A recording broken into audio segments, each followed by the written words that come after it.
Les immeubles de type haussmannien sont caractéristiques d'une architecture urbaine parisienne qui s'est développée entre 1850 et 1920, initiée sous Napoléon III par le préfet Haussmann. La hauteur devait être proportionnelle à la largeur de la rue, à condition que les immeubles ne comprennent pas plus de 5 étages. Ils s'agrémentent surtout au 2e et 4e étage d'un balcon filant parfois sur toute la façade. Le 5e étage comporte également un balcon filant. Le logement est légèrement en retrait de la façade. Un porche permet souvent de relier la voie publique à une cour intérieure. On accède sous ce porche ou à proximité à l'entrée de l'immeuble et à la loge du concierge.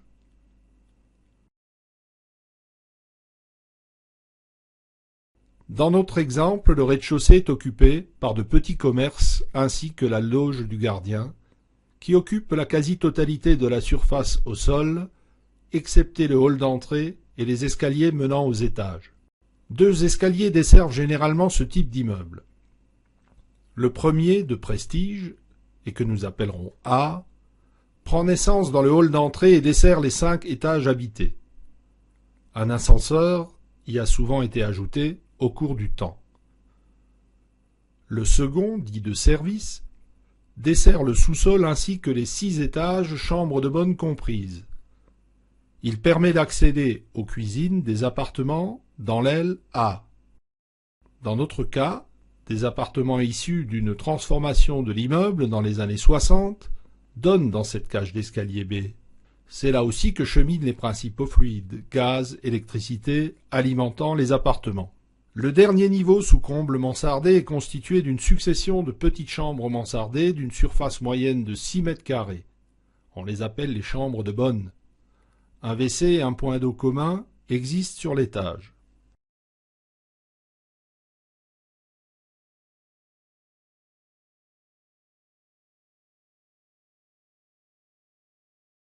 Nous nous trouvons donc face à un complexe comprenant 2 ailes, A et B. Chacune est desservie par un escalier indépendant. Le sous-sol comporte des celliers privatifs ainsi que des caves affectées aux petits commerces sur rue, avec communication intérieure.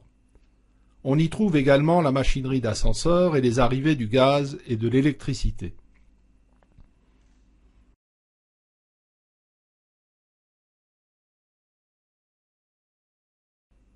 Récapitulons. La cage d'escalier principale A dessert l'aile A, donc les logements donnant sur rue. La cage d'escalier B dessert l'aile B et les logements qui s'y trouvent, ainsi que le sous-sol et le niveau 6 des combles mansardés. Les logements de l'aile A disposent, en plus, d'un accès dans la cage d'escalier B par les portes dites de service donnant dans les cuisines. Vous allez assister à une projection dans l'espace et dans le temps des conséquences supposées d'un incendie survenant dans un immeuble. Notre raisonnement est bâti sur l'analyse et l'évaluation des risques d'incendie au regard des défaillances structurelles constatées, ainsi que sur une longue expérience de la prévention et la lutte contre le feu. Il se fonde également sur les réglementations en vigueur. Ce document n'a d'autre but que la sensibilisation des acteurs et décideurs immobiliers. Prenons l'exemple d'un feu qui se déclare au sous-sol. Le même exemple étant transposable à un feu naissant dans un des logements donnant dans l'escalier B. La porte d'accès au sous-sol ne dispose pas de la résistance au feu suffisante. Les fumées et gaz chauds se propagent en direction de la cage d'escalier B. Très rapidement, par convection, ces fumées envahissent le volume supérieur de la cage d'escalier. L'escalier en bois offre au feu un aliment de choix. L'augmentation de la température dans la cage est suffisante pour que l'escalier s'enflamme.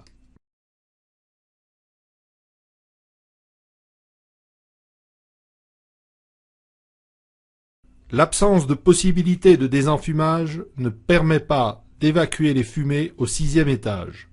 Le peu de résistance au feu des portes palières des logements desservis par la cage d'escalier B, certaines sont vitrées, ne leur permet pas de résister aux températures importantes. Les vitrages cèdent, le feu s'y propage par convection et rayonnement. Au 6e étage mansardé, La communication directe entre l'escalier et les couloirs de circulation desservant le niveau des chambres permet aux fumées gaz chauds de s'y engouffrer. Très rapidement, les couloirs sont envahis par une épaisse fumée toxique. Le feu se propage horizontalement, alimenté par des matériaux combustibles qui constituent les parois et portes des chambres, dont la faible résistance au feu favorise la généralisation progressive et rapide du sinistre à l'ensemble du niveau.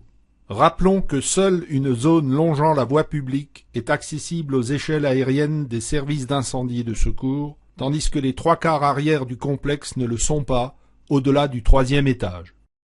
Sur la base de cette analyse des risques, on comprend que les 2 ailes du complexe ne garantissent pas, pour leurs occupants, le même niveau de sécurité. L'aile A est d'autant moins vulnérable que les logements disposent du choix entre 2 escaliers en cas de nécessité. L'isolement des logements est satisfaisant, même si, comme nous le verrons, quelques améliorations peuvent être apportées. Nous classerons donc cette aile A à un niveau de risque acceptable.